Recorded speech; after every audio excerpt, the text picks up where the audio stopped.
The date is August 23 at 2:25 p.m. Going to read Exodus inside the house today. Yeah, I just want to say that I have not read the Bible in 2 weeks. And actually for the whole month, the last month, you guys can see on this channel, a lot of the videos have been shorter than usual. I'm just feeling a loss of motivation with reading the Bible just because of what's going on in my life right now. It's just really difficult for me to read the Bible when everybody that I know in my life who reads the Bible are so negative. So then when I do read the Bible, it's what's the point of reading the Bible when everyone's so negative in my life? It's, you know, um, I've been fighting a lot with my homosexual tendencies, I guess you could say it like that. This past month, long story short, I'm 25 years old, and I just need to move out of my parents' house. Um, a lot of the arguments is stemming from me being a lesbian. I need to move out of my parents' house, but I'm financially unable to. Yeah. And I've been fighting a lot with having lesbian thoughts and feelings. I'm not trying to make myself, like not gay. Is just who I am, but I've been consuming more pornography and than ever. I've been consuming porn probably an hour every day. Like, no joke, 1 hour every day. Maybe 5 minutes here, 5 minutes there, 10 minutes there. And then by the end of the day, it's an hour. Like, throughout the day, I watch it. And the thing is that I don't even masturbate to it. It's more of, I watch porn because I'm so single. Like, I am so single that I'll go on porn and I'll type in girls kissing and I'll eat my dinner and just watch. It's true. And I don't even watch porn to masturbate. I just literally this whole month, every day for an hour, 10 minutes here, 20 minutes there, 30 minutes there, 45 minutes here. Just today I spent about 30 minutes so far today just watching, not touching myself, not just watching like I'm watching a TV show. Literally eating my lunch, eating yogurt, literally eating yogurt and just watching it like it's a YouTube video. I cried. Now, a couple days ago I was watching porn and I cried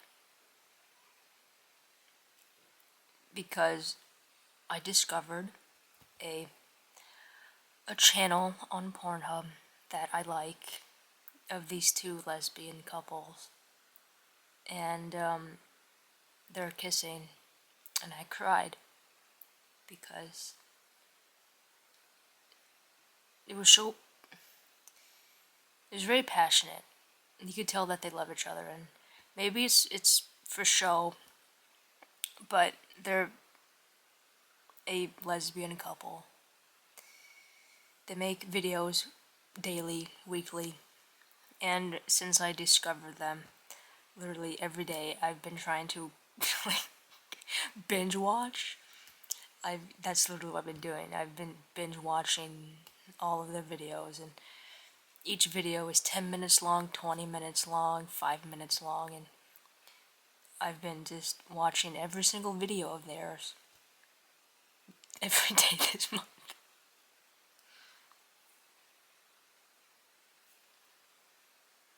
And I have a Pornhub account. I don't have paid. I have a free account. I have the ads. I don't care. It's free. And I comment on every single one of their videos. Not every single one because I'm not caught up yet. But I cried.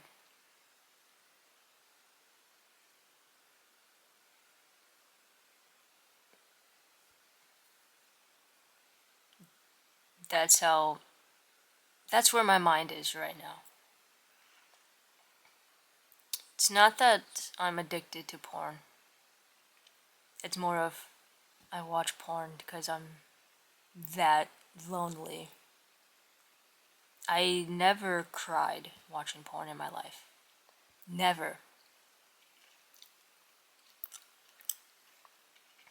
20 minutes before I started reading the Bible, I was watching it. And now I'm here talking about to read the Bible. Is that a very ethical thing to do? Probably not. It's like drinking a beer and then going to an AA meeting. You know, talking about how you've been sober. Yeah. But I did say that my motivation with the Bible has died down a bit, but I do have to say that I do have the discipline, with my self-improvement journey.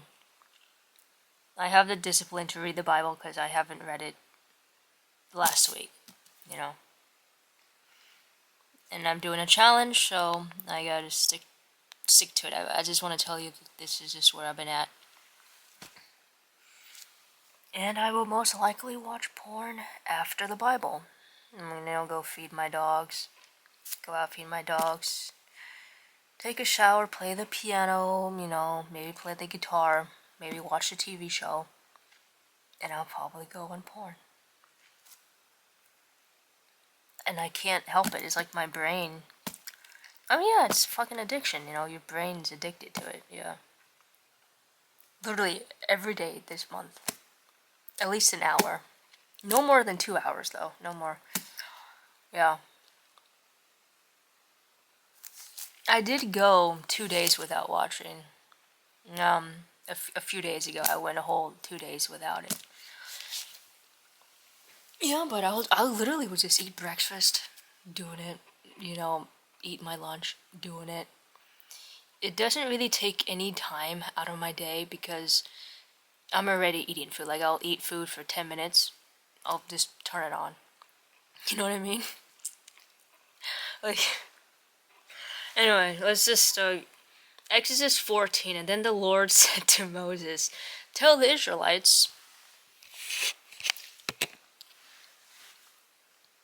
to turn back and encamp near Pi-hahiroth, between Migdol and the sea. They are to encamp by the sea, directly opposite Baal-zephon. Pharaoh will think the Israelites are wandering around the land in confusion, hemmed in by the desert, and I will harden Pharaoh's heart, and he will pursue them, but I will gain glory for myself through Pharaoh and all his army, and the Egyptians will know that I am the Lord."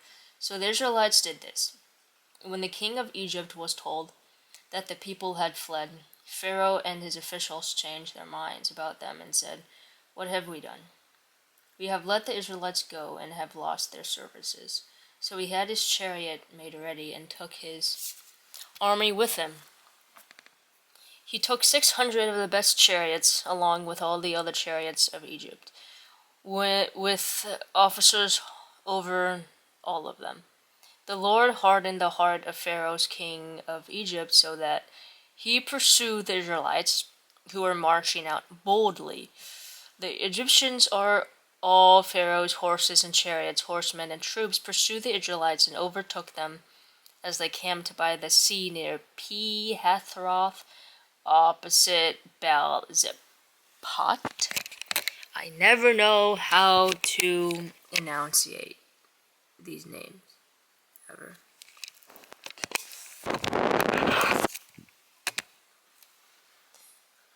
As Pharaoh approached, the Israelites looked up, and there were the Egyptians marching there after them. They were terrified and cried out to the Lord. They said to Moses, "Was it because there was no graves in Egypt that you brought us to the desert to die? What have you done to us by bringing us out of Egypt? Didn't we say to you in Egypt, 'Leave us alone. Let us serve the Egyptians'? It would have been better for us to serve the Egyptians and then to die in the desert." Moses answered the people, "Do not be afraid. Stand firm, and you will see the deliverance the Lord will bring you today. The Egyptians you see today, you will never see them again. The Lord will fight for you and need only to be still." And then the Lord said to Moses, "Why are you crying out to me? Tell the Israelites to move on. Raise your staff and stretch out your hand over the sea to divide the water, so that the Israelites can go through the sea on the dry ground. To go on the dry ground. I will harden the hearts of the Egyptians so that they will go in after them, and I will gain glory through Pharaoh and all his army, through his chariots and his horsemen. The Egyptians will know that I am the Lord, and I will gain glory through Pharaoh, his chariots, and his horsemen." And then the angel of God, who had been traveling in front of Israel's army, withdrew and went behind them. The pillar of cloud also moved from in front and stood behind them, coming between the armies of Egypt and Israel. Throughout the night the cloud brought darkness to the other side and light to the others. And brought darkness to one side and light to the other side. So neither went near the other all night long. Then Moses stretched out his hand over the sea, and all that night the Lord drove the sea back with a strong east wind and turned it into dry land. The waters were divided, and the Israelites went through the sea on dry ground, with a wall of water on their right and on their left. The Egyptians pursued them, and all Pharaoh's horses and chariots and horsemen followed them into the sea.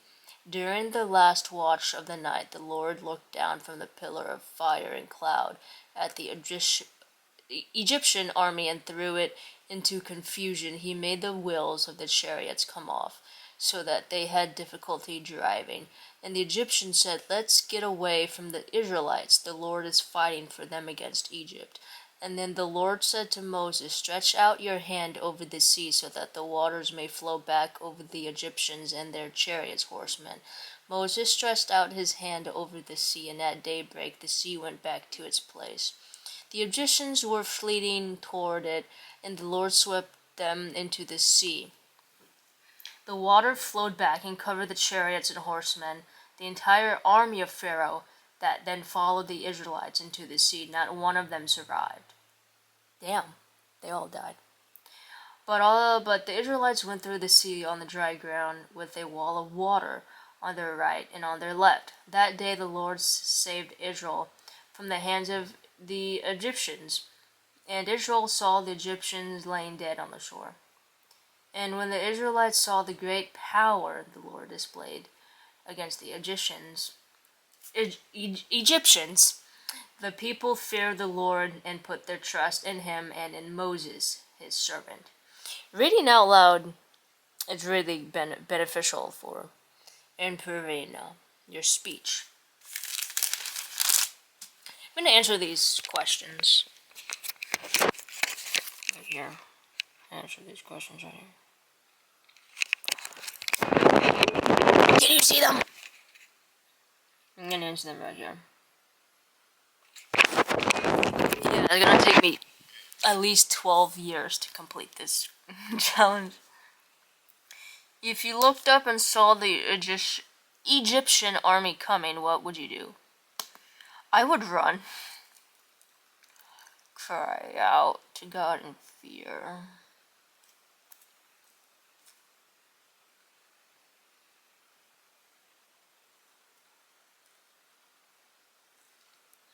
When you're caught between a rock and a hard place, as it was, do you react more with faith or fear? So this question, who's this?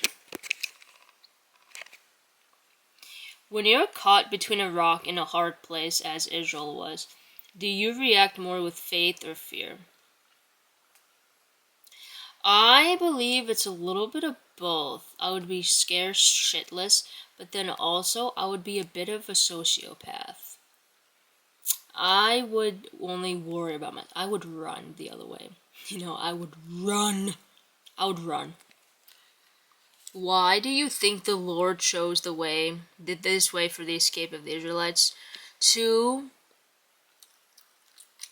show how powerful God is, because he gave Moses the staff, which inevitably caused, the parting of the Red Sea, because people didn't believe him, especially the Pharaoh didn't believe that Moses had the gift.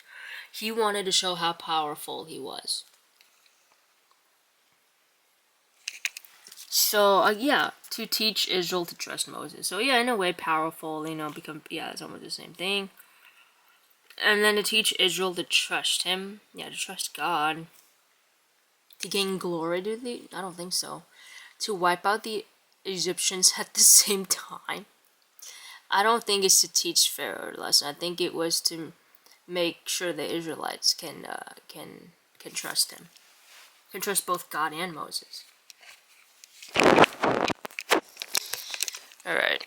Have you experienced God through the Red Sea of your life?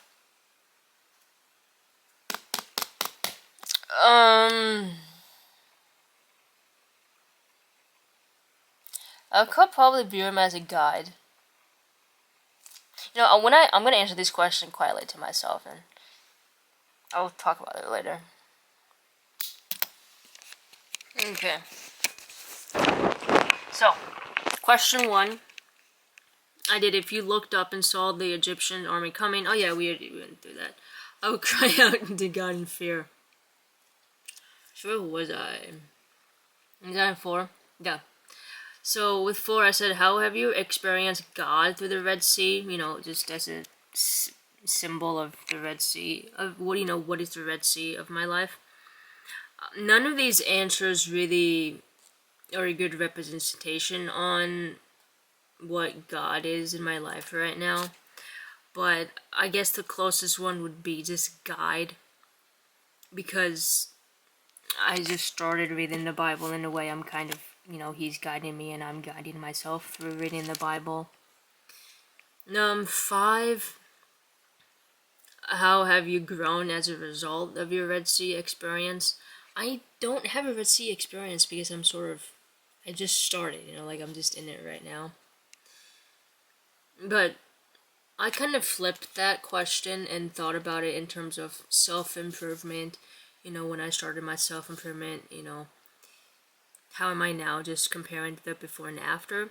I do know myself better, and I do take it one day at a time in terms of also reading the Bible.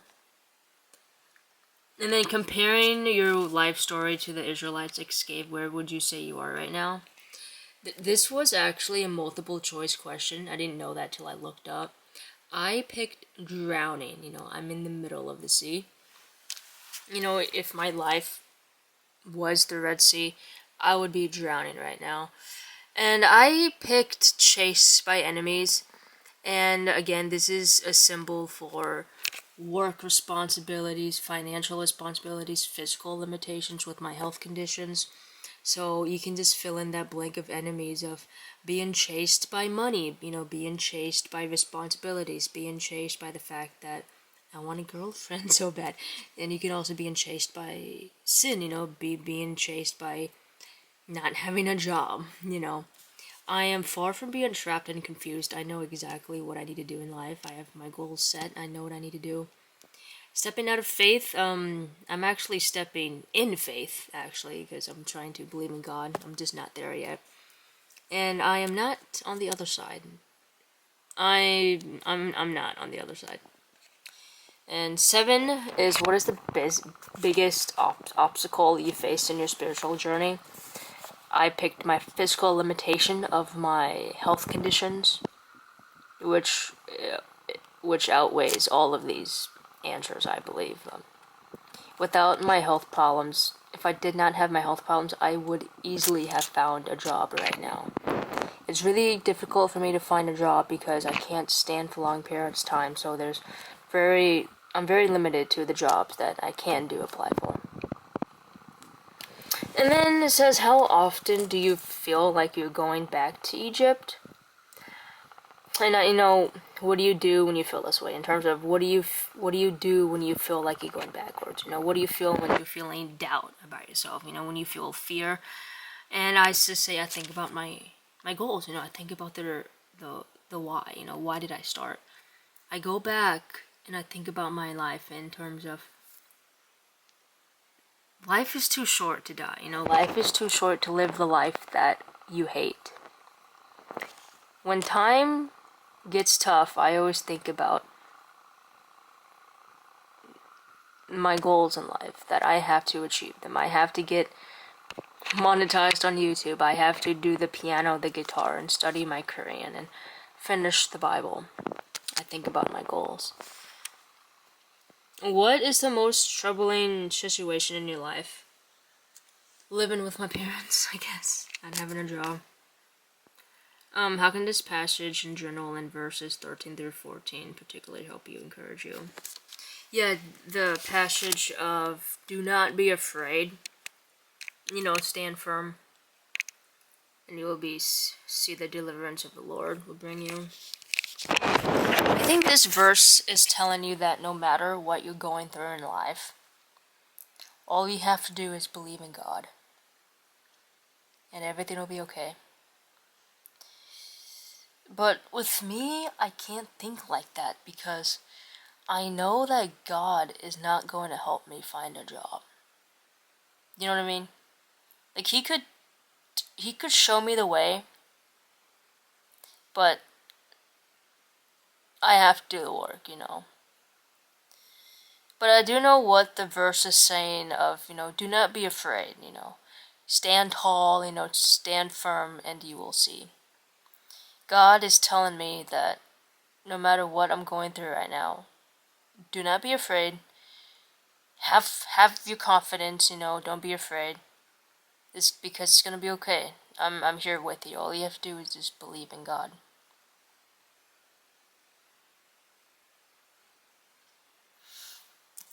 How can this group pray for you as you travel on your spiritual journey?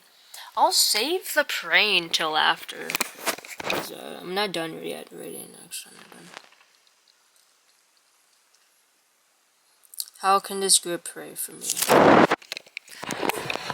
Give me a life jacket. Somebody out there give me a life jacket. Because if I was in the Red Sea, I would be drowning. So somebody give me a life jacket. I'd be drowning. Okay, 15. The Song of Moses and Miriam. And then Moses and the Israelites sang this song to the Lord. Oh, it's a song. Awesome. And then Moses and Israel, I will sing to the Lord, for he is highly exalted. The horse and its rider he has hurled into the sea. The Lord is my strength and my song. He has become my salvation. He is my God, and I will praise him. My father's God, and I will exalt him. The Lord is a warrior. The Lord is his name. Pharaoh's chariots and his army he has hurled into the sea. The best of Pharaoh's officers are drowned in the Red Sea. The deep waters have covered them. They sank into the depths like a stone. Your right hand, O Lord, was majestic in power. Your right hand, O Lord, shattered the enemy. In the greatness of your majesty,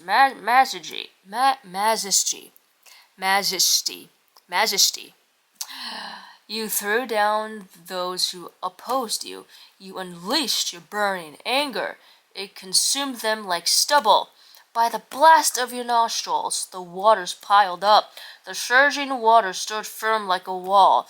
The deep waters congealed in the heart of the sea. The enemy boasted, I will pursue, I will overtake them, I will divide the spoils, I will gorge myself on them, I will draw my sword, and my hand will destroy them. But you blew with your breath, and the sea covered them.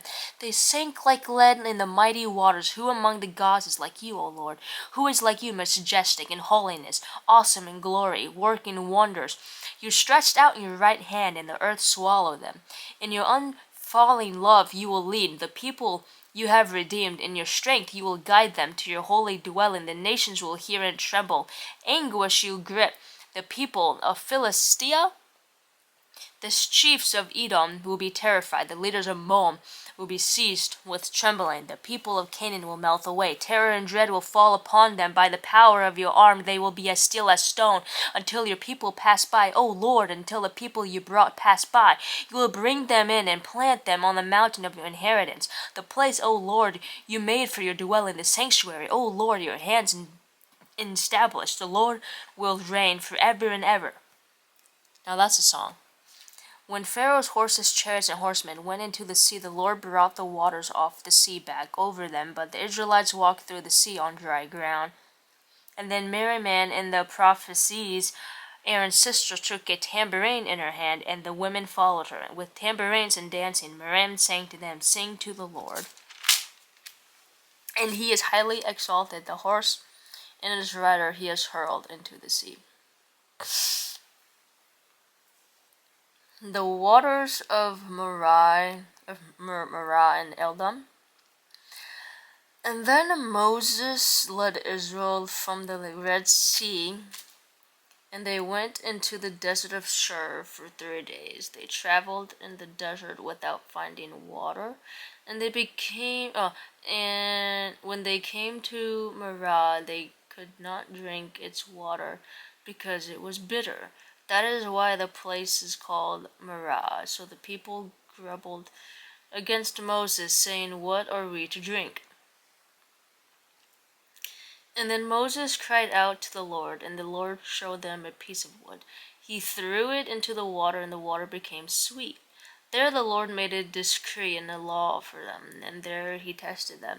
He said, If you listen carefully to the voice of the Lord your God, and do what is right in his eyes, if you pay attention to his commands and keep all his decrees, I will not bring on you any of the diseases I have brought on the Egyptians, for I am the Lord, who heals you.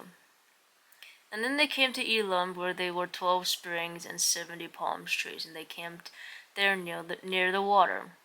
Manna and quail, 16. The whole Israelite community set out from Elam and came to the desert of Sin, which is between Elam and Sinai, on the 15th day of the 2nd month after they had come out of Egypt. In the desert the whole community grumbled against Moses and Aaron. The Israelites said to them, If only we had died by the Lord's hand in Egypt. There we sat around pots of meats and ate all the food we wanted. But you have brought us out into this desert to starve his entire assembly to death. And then the Lord said to Moses, I will rain down bread from heaven for you. The people are to go out each day and gather enough for that day. In this way I will test them and see whether they will follow my instructions. On the 6th day they are to prepare what they bring in, and that is to be twice as much as they gather on the other days. So Moses and Aaron said to all the Israelites, In the evening you will know that it was the Lord who brought you out of Egypt. And in the morning you will see the glory of the Lord, because he has heard your grumbling against him. Who are we, that you should grumble against us? Moses also said, You will know that it was the Lord when he gives you meat to eat in the evening, and all the bread you want in the morning, because he has heard your grumbling against him. Who are we? You are not grumbling against us, but against the Lord. And then Moses told Aaron, Say to the entire Israelite community, Come before the Lord, for he has heard your grumbling. While Aaron was speaking to the whole Israelite community, they looked toward the desert, and there was the glory of the Lord appearing to the cloud. The Lord said to Moses, I have heard the grumbling of the Israelites. Tell them, at twilight you will eat meat, and in the morning you will be filled with bread. And then you will know that I am the Lord your God. That evening quail came and covered the camp, and in the morning there was a layer of dew around the camp. When the dew was gone, thin flakes like frost on the ground appeared on the desert floor. When the Israelites saw it, they said to each other, What is this? For they did not know what it was. Moses said to them, It is the bread the Lord has given you to eat. This is what the Lord has commanded. Each one is to gather as much as he needs. Take an omer for each person you have in your tent. The Israelites did as they were told. Some gathered much, some little. And when they measured it by the omer, he who gathered much did not have too much, and he who gathered little did not have too little. Each one gathered as much as he needed. And then Moses said to them, No one is to keep any of it until morning. However, some of them paid no attention to Moses. They kept part of it until morning, and it was full of maggots and began to smell. So Moses was angry with them. Each morning everyone gathered as much as he needed. And when the sun grew hot, it melted away. On the 6th day they gathered twice as much, 2 omers for each person, and the leaders of the community came and reported this to Moses. He said to them, This is what the Lord commanded. Tomorrow is to be a day of rest, a holy Sabbath to the Lord. So bake what you want to bake and boil what you want to boil. Save whatever is left and keep it until morning. So they saved it until morning as Moses commanded. And it did not stink or get maggots in it. Eat it today, Moses said, because today is a Sabbath to the Lord. You will not find any of it on the ground today. 6 days you are to gather it, but on the 7th day, the Sabbath, there will not be any. Nevertheless, some of the people went out on the 7th day to gather it, but they found none. And then the Lord said to Moses, How long will you refuse to keep my commands and my instructions? Bear in mind that the Lord has given you the Sabbath. That is why on the 6th day he gives you bread for 2 days.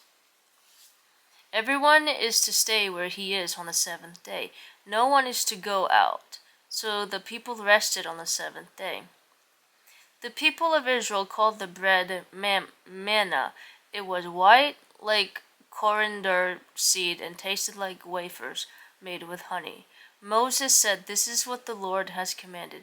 Take a omer of manna and keep it for the generations to come so they can see the bread I gave you to eat in the desert when I brought you out of Egypt.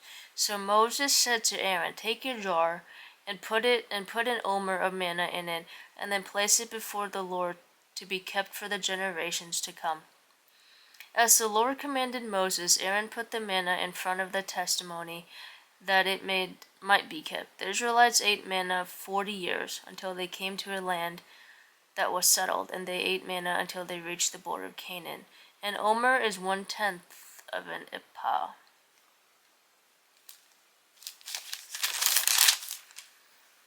Alright. Answering these questions. I'm gonna answer these questions. Okay.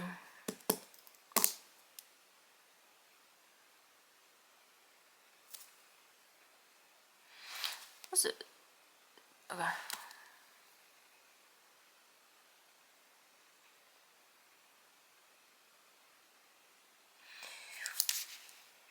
Verse 3.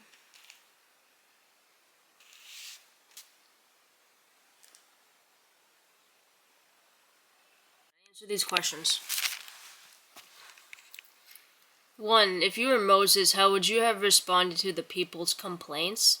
In verse 3, I would say, Yo, I saved you from the Red Sea. I saved you. Now quit your whining. Shut up. So what it's referring to is, in verse 3, they said, this is after Moses have saved them from the Red Sea. The Israelites said to them, If only we had died by the Lord's hand in Egypt, There we sat around pots of meat and ate all the food we wanted. But you have brought us out into this desert to starve this entire assembly to death? Because what's the point, because the Egyptians died, so they're saying, well, what's the point? You send me out in this desert, and for what? And then with number 2, I said, how do you think the people having so recently seen God's awesome power could complain so soon? I said, it's just typical human nature, to be afraid. Again, going back to that, stand, don't be afraid. Stand firm. But then also, it also shows that genuine faith doesn't necessarily come from seeing miracles. God is testing them. God is saying, yeah, I saved you. But just because you saved someone doesn't mean that they're going to love you back. Amen. Why do you suppose God gave the Israelites only 1 day supply for manna at a time? Because he wanted to establish a consistent routine. You have to read the Bible every day. Same thing, you have to go out, read, get your bread every day. Good, it's good exercise. He wanted them to be in a consistent routine, and then God wanted them to know that they have to have trust in him every day. That if you trust me, you will have food to eat every day. If you trust in me, all you have to do is just trust in me, listen to me, and you will have bread every day. What do you think is the reason for the Sabbath? To worship God. I don't think it's to give them rest from manna. I think it's to learn to worship him every day, but then also to rest, because it's important to rest every day. But also to give God rest, because he created the heavens and the earth in 6 days. So it stays true to that 7-day work week. And then it gives them family time. And then I know deep in the Bible that he wants you to be fruitful and multiply. If you know what that means, have intercourse and talk to your family, have family time. To what extent do you observe the principle of Sabbath rest? I sort of answered that. Are you satisfied with that? Yeah, I guess I am. I think it's fair. Work hard, play hard. 1 day a week, take a rest. But during that rest, you should still go and read the Bible, because I know that every Sunday you have to read the Bible. But Sunday, that's the Lord's day. Do you think God is satisfied with me? No, he's not satisfied with me, but is he satisfied with the Israelites? I would say yeah. Well, I don't say yes or no. He's in the middle. He's still trying to see if they're loyal to him, fruitful to him. Fruitful, if he's, yeah. I just know that on Sundays you're supposed to, as a kid growing up reading a couple of the verses, I know that you're supposed to read the Bible on Sunday and produce offspring, male and female quality time on Sunday. Do you think God is satisfied? With me, he's not. Because I'm a lesbian. God called the Israelites to a life of balance.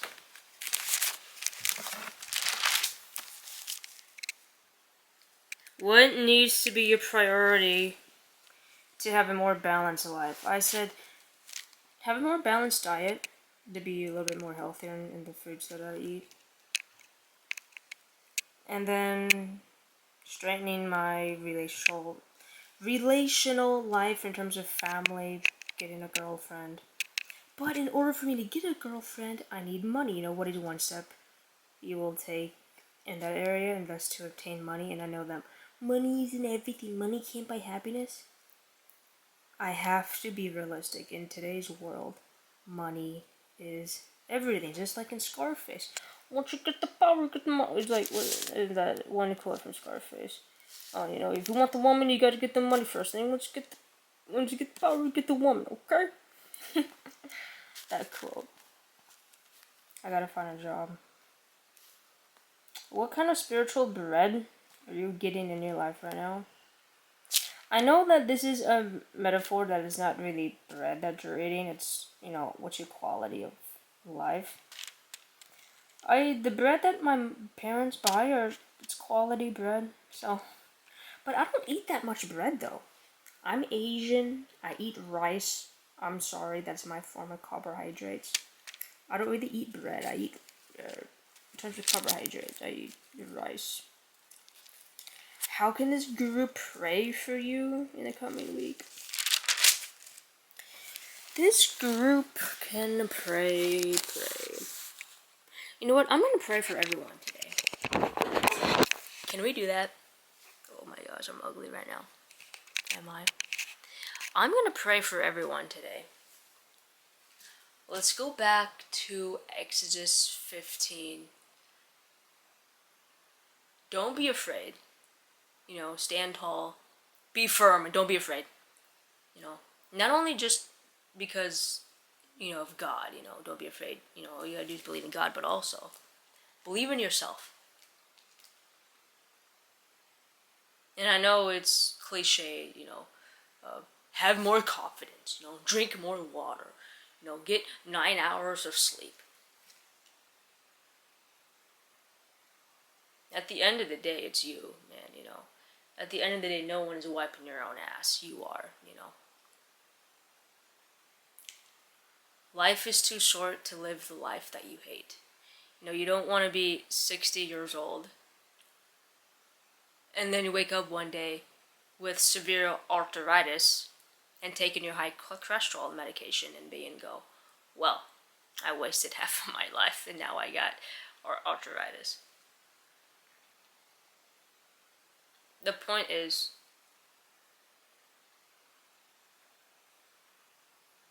life goes faster than you think it really is. I wasted all of my life. I'm 25 right now. And even now I'm on my self-improvement journey. But even now I still feel like I'm not doing enough. I wish I would have done more when I was a teenager. Because by now I could have bought a house. Literally.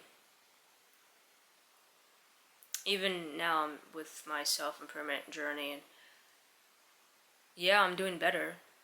Yeah, I'm having more productive hobbies. I'm doing more productive things. But I still feel as if I'm in the same spot that I was before I discovered self-improvement.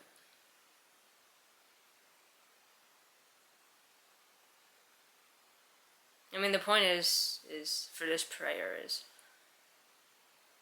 look into your life. Really, really close your eyes and evaluate your life. Am I doing enough in my life right now? Never be afraid to start that new project. Don't worry about what people think.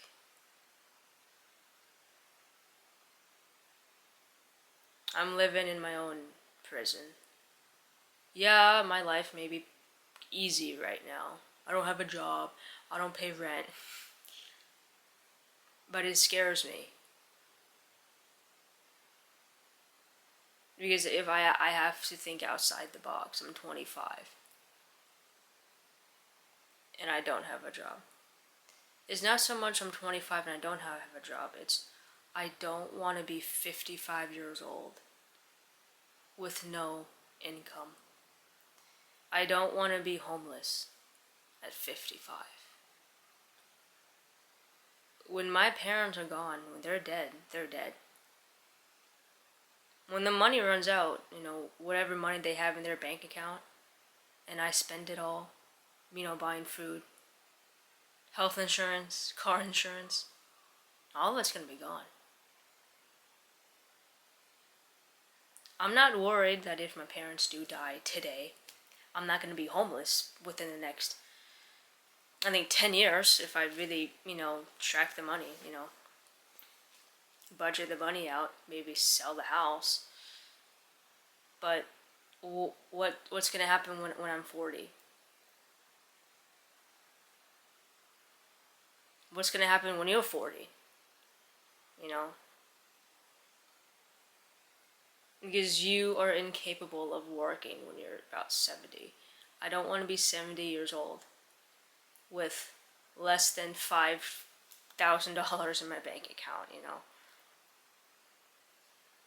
I want to have some kind of income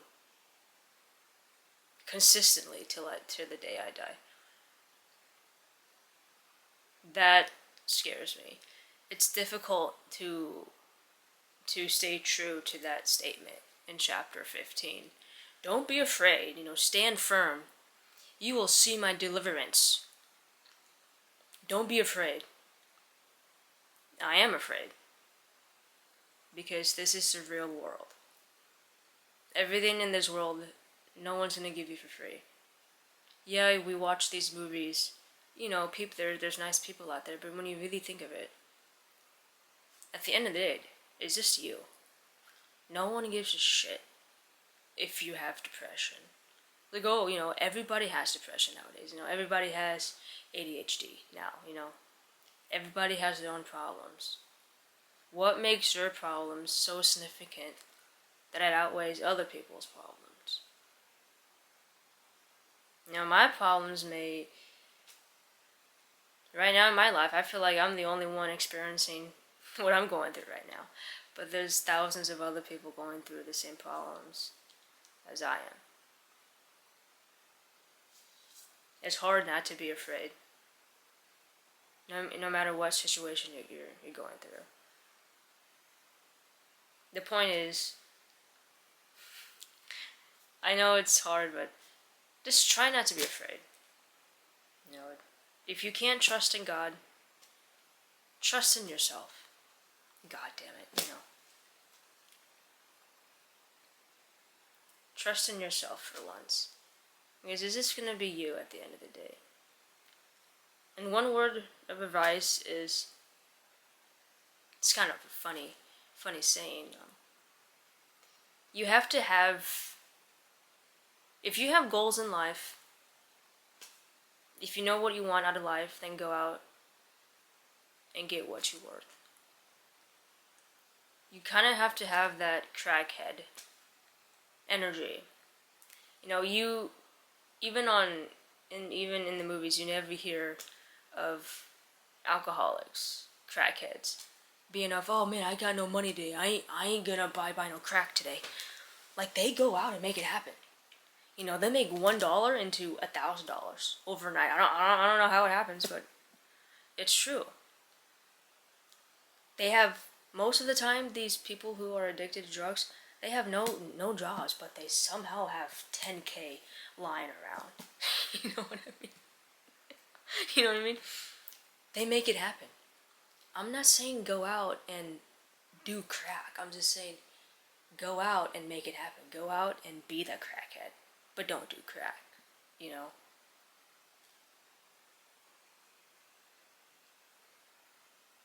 I got that analogy from social media. Her name is Mo Millions. Well, that's what she goes by.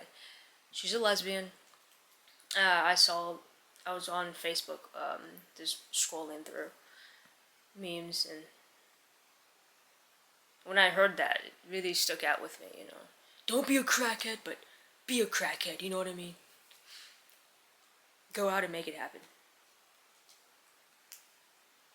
Crackheads aren't afraid, They do whatever it takes. Literally.